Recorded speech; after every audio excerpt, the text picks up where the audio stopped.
تو حضرت ابو بکر صدیق رضی اللہ تعالی عنہ کا مقام اس امت کے اندر سب سے زیادہ ہے،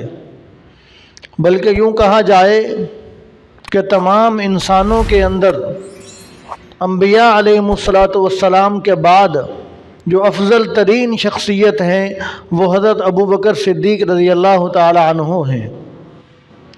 ان کو آپ صلی اللہ علیہ وسلم نے اپنی زندگی کے اندر اپنا مصلی عطا فرما دیا، اور سیدنا صدیق اکبر رضی اللہ تعالی عنہ حضور صلی اللہ علیہ وسلم کی زندگی کے اندر ہی مصلی رسول صلی اللہ علیہ وسلم پر کھڑے ہو کر امامت کرواتے رہے، یہاں تک کہ جب آپ صلی اللہ علیہ وسلم کا آخری وقت تھا تو آپ کی طبیعت خراب تھی، امامت نہیں کروا سکتے تھے، مسجد میں بھی نہیں آ سکتے تھے، تو حضرت عائشہ صدیقہ رضی اللہ تعالی عنہا سے کہا کہ مروا ابا بکر فلیصلی بالناس، فرمایا کہ عائشہ ابو بکر سے کہو کہ وہ لوگوں کو نماز پڑھائیں۔ تو صدیقہ کائنات سیدہ عائشہ رضی اللہ تعالی عنہا نے فرمایا کہ یا رسول اللہ، میرے ابا جان نرم مزاج کے ہیں، ان کا دل بڑا نرم ہے، ان سے یہ برداشت نہیں ہو سکے گا کہ وہ آپ کی جگہ پر کھڑے ہو کر امامت کروائیں۔ میں عمر کو کہہ دیتی ہوں کہ حضرت عمر رضی اللہ تعالی عنہ بڑے بہادر ہیں، مضبوط دل والے ہیں، وہ یہ کام آسانی سے سر انجام دے سکیں گے۔ تو آپ صلی اللہ علیہ وسلم نے ناراضگی کا اظہار فرمایا کہ مرو ابا بکر فلیصلی بالناس، فرمایا کہ تم ابو بکر کو ہی حکم دو کہ وہ لوگوں کو نماز پڑھائیں۔ گویا کہ آپ صلی اللہ علیہ وسلم نے اپنی زندگی کے اندر ہی اپنے مصلی پر حضرت ابو بکر صدیق رضی اللہ تعالی عنہ کو کھڑا کر کے اس امت کو یہ سبق دے دیا کہ دیکھو اس امت کے اندر افضل ترین جو ہیں وہ حضرت ابو بکر صدیق رضی اللہ تعالی عنہ ہیں۔ گویا کہ آپ صلی اللہ علیہ وسلم نے ان کو اپنی خلافت عطا فرمائی اور اپنے مصلی پر کھڑا فرمایا۔ اور حضرت ابو بکر صدیق رضی اللہ تعالی عنہ ایسے صحابی ہیں کہ جن کا صحابی رسول صلی اللہ علیہ وسلم ہونا قرآن پاک سے ثابت ہے۔ قرآن پاک کے اندر اللہ تبارک و تعالی نے جہاں ان کا تذکرہ فرمایا وہاں پر لفظ صاحب کا لفظ ارشاد فرمایا کہ اذ یقول لصاحبہ لا تحزن ان اللہ معنا، فرمایا کہ آپ صلی اللہ علیہ وسلم اپنے صحابی سے، اپنے ساتھی سے یہ فرما رہے تھے کہ اے ابو بکر تم غم نہ کرو، اللہ تعالی ہمارے ساتھ ہیں۔ تو معلوم ہوا کہ حضرت ابو بکر صدیق رضی اللہ تعالی عنہ کا صحابی ہونا، اس کا اللہ تبارک و تعالی نے قرآن پاک کے اندر تذکرہ فرما دیا۔ تو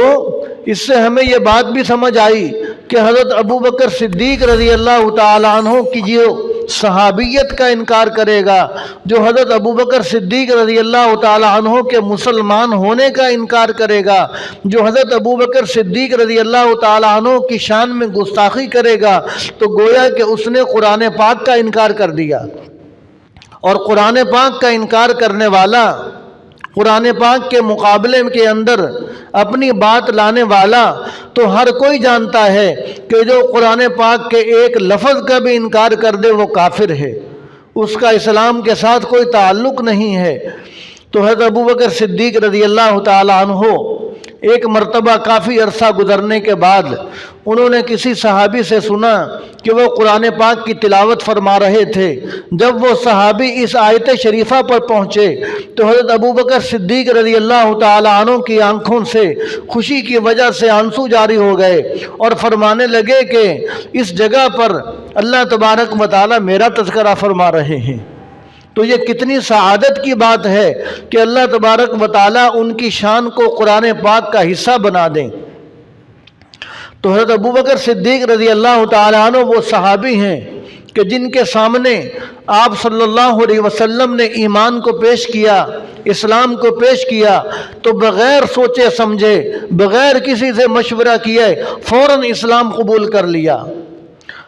اسی لیے آپ صلی اللہ علیہ وسلم نے ان کو صدیق کا لقب دیا کہ یہ بہت سچا ہے، یہ بہت سچا ہے، کہ یہ میری صداقت کا یہ مظہر ہے، یہ میری ہر بات کی فوراً تصدیق کرتا ہے۔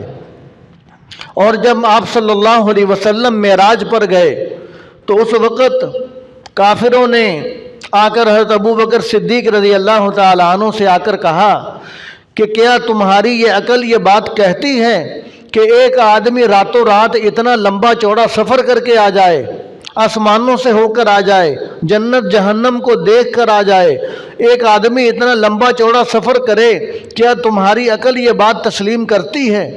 تو حضرت صدیق اکبر رضی اللہ تعالیٰ عنہ نے ارشاد فرمایا کہ پہلے مجھے یہ بتاؤ کہ یہ کہا کس نے ہے؟ تو بتایا گیا کہ یہ تمہارے دوست محمد صلی اللہ علیہ وسلم انہوں نے یہ کہا ہے۔ تو جب حضرت ابو بکر صدیق رضی اللہ تعالیٰ عنہ نے سنا کہ یہ حضور نے اس طرح فرمایا ہے کہ میں نے معراج کی ہے، فوراً تصدیق کی، فرمایا کہ اگر حضور نے فرمایا ہے تو پھر میں تصدیق کرتا ہوں، حضور نے جو فرمایا وہ سچ فرمایا۔ تو ان کو آپ صلی اللہ علیہ وسلم نے صدیق ہونے کا لقب عنایت فرمایا۔ تو گویا کہ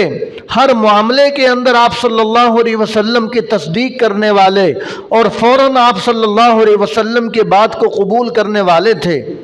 یہ جو مہینہ جمادی الاخری جس مہینے کے اندر ان کا یوم وفات آتا ہے 22 تاریخ کو، تو یہ دن ہمیں یہ سبق سکھلاتا ہے کہ جس طرح وہ حضور صلی اللہ علیہ وسلم سے محبت کرنے والے، ان کی باتوں پر یقین کرنے والے، تو ہم بھی آپ صلی اللہ علیہ وسلم کی باتوں پر یقین کر کے کہ آپ صلی اللہ علیہ وسلم کے ماننے کے اندر ہی خیر ہے اور کامیابی ہے، دنیا اور آخرت کی عزتیں ہیں، تو ہمیں بھی چاہیے کہ آپ صلی اللہ علیہ وسلم کی باتوں پر یقین کر کے ہم بھی دنیا اور آخرت کی عزت حاصل کرنے والے بنیں۔